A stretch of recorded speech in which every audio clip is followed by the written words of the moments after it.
The lead sports columnist at the Las Vegas Review-Journal for nearly 20 years, Ed Graney is our guest this week on Nevada Week in Person.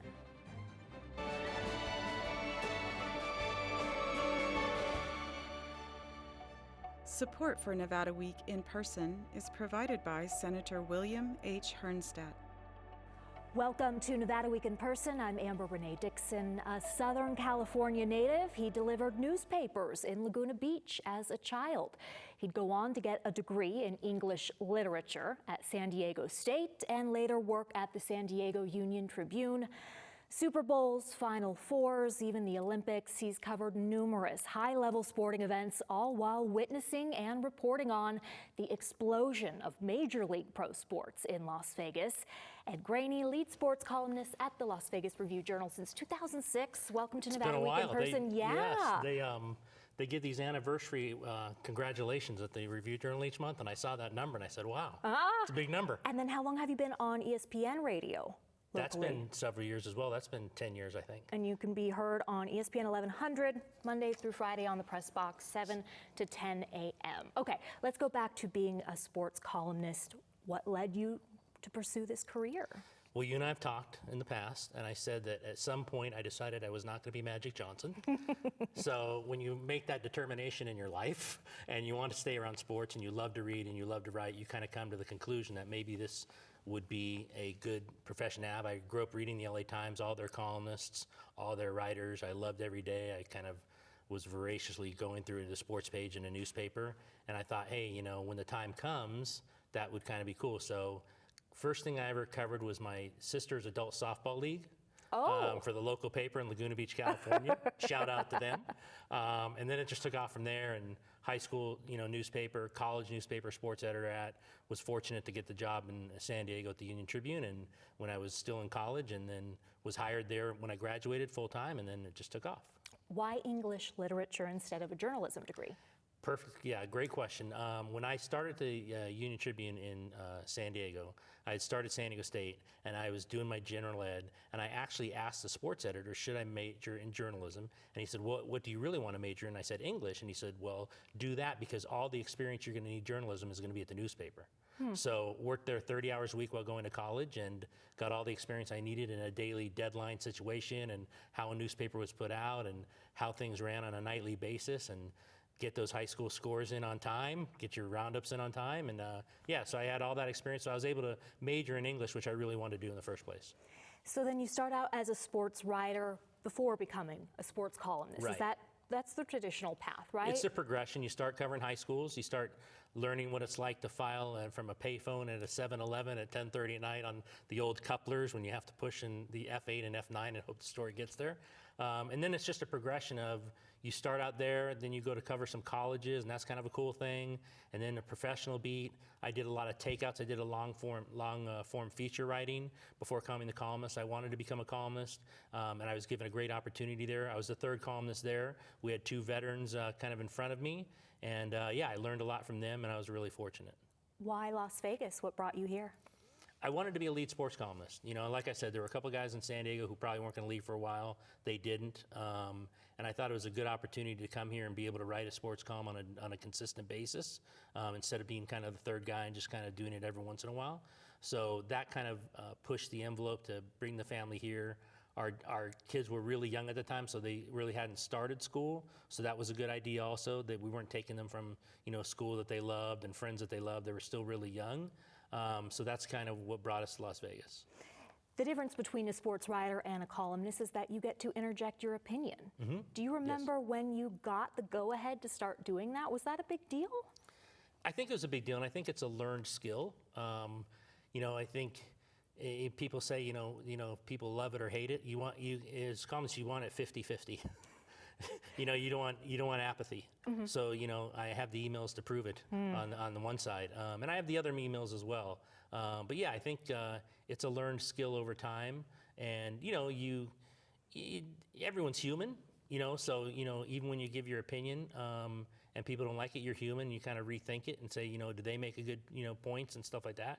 But yeah, I mean, I got a really good education, like I said, from those two columnists in San Diego in terms of, how to write a column, what to do when you're writing a column. And that helped out a lot. Did they tell you anything about what to do when you get heat for something you write? Oh, my main mentor in San Diego was named Nick Canepa, and he said, if you don't have thick skin, then don't do this. If it's going to bother you when someone doesn't like an opinion or writes an email or leaves a voicemail, then it's not the job. Yeah, it's crucial to this position to have thick skin. Yes. I would imagine. Yes, yeah. Exactly. And did you ever think people would get so riled up about sports? I memean, I can't imagine that other reporters at the RJ who are doing general assignment reporting are getting this kind of interaction. Well, they might be. I don't know. I'm not in their email box. Okay. But yeah, sports brings out, as we know, with fans in different parts of the country and different parts of the world, the passion in people and the love and hate for certain teams. And so I guess I wasn't that surprised because I've known so many sports fans in my life who were like that, who were like do and die with their teams and live and breathe every moment with them. So I don't think I was surprised at that part of it. You brought up Magic Johnson. Yes. And he played, had a key moment in your career. Will you tell our viewers about that? The day that Magic was going to announce he was HIV positive, I was in San Diego. Our NBA writer at the time was not around, so they told me, get in a car. There's a certain announcement Magic's making. We didn't even know what the announcement was, but they said, we hear it's a big deal, and get to LA. Just got in the car not knowing, really young guy, not knowing, kind of scared. Like what I was walking to do, had the AM radio on, trying to get sports talk radio to say what it was. And midway through my drive, they did say it had something to do with his health. Got there, one of my best friends, and still my best friend in the business, Mark Ziegler from San Diego, was dating at that time someone in the organization for the Lakers. She stood out at the front door knowing I was coming. She goes, I have a seat for you. Well, little did I know it was front and center at the Magic Johnson HIV press conference. And I was still a young guy. I didn't really understand what was happening, had my notebook out, was trying to take notes on whatever they were saying. And that was a crazy story to write for me for the next day for the paper from Los Angeles.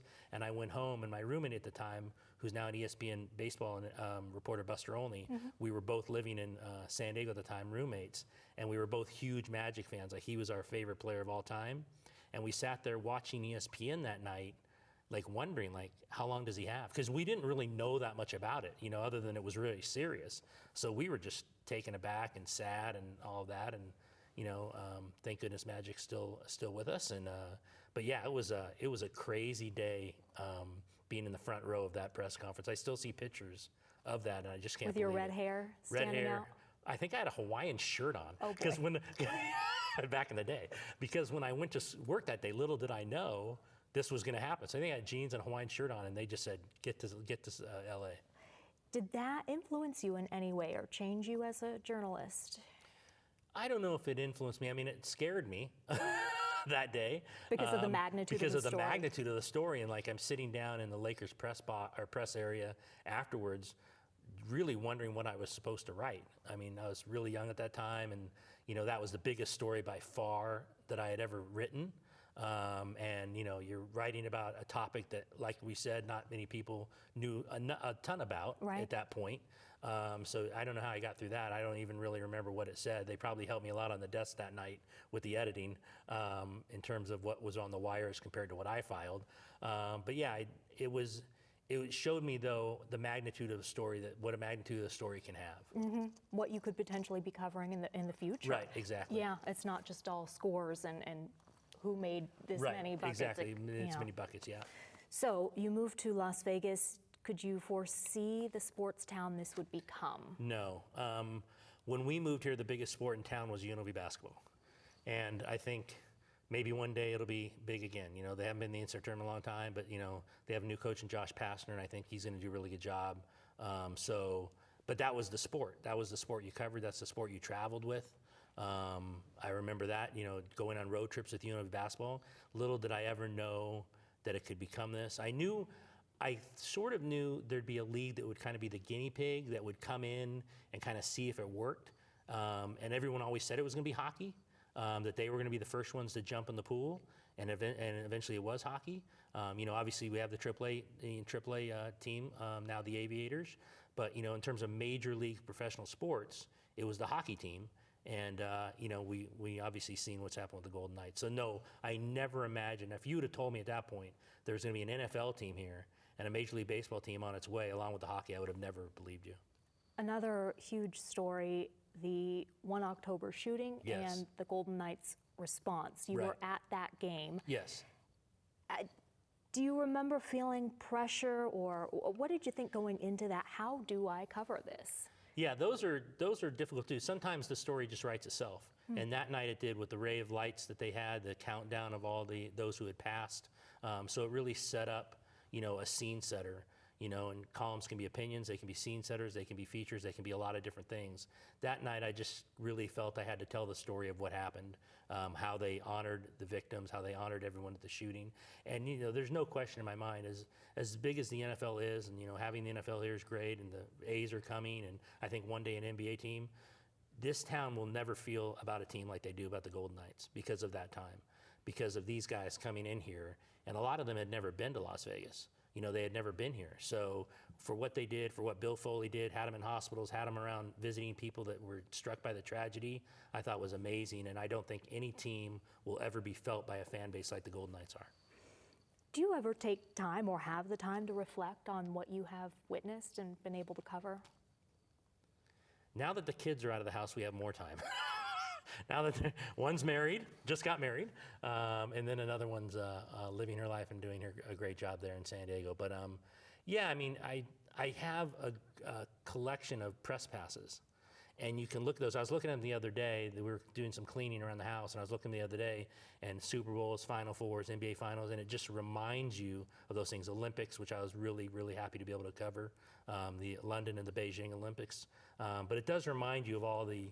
And it's an honor to cover for these newspapers, and to be able to go to these big events. I don't take it for granted. I never have. So it is cool to look back on some of these events you've been able to cover and what you saw at them. On the other end of it, when you talk about your family, these events require you to be out of town, Right. or on a Saturday night you're somewhere. I mean, Right. how do you raise a family with that kind of schedule? You have the best wife in the world. You have the greatest woman in the world to kind of share your life with. My kids growing up, I was fortunate to where I did have a schedule. I was able to coach them. I was able to be around for a lot of that stuff. You take your vacation wisely, and in and around events. But they knew growing up what I did, and my son fell in love with the NBA. My daughter played club softball for a long time, so they were around sports. They enjoyed sports, so that made them a lot better. But yeah, it was just having the best wife in the world, and her doing a great job raising our kids. And when I had to go, I had to go. And how does your wife feel when you talk about her on the radio? Because I've heard you talk about her plenty. Greenspan. Yeah.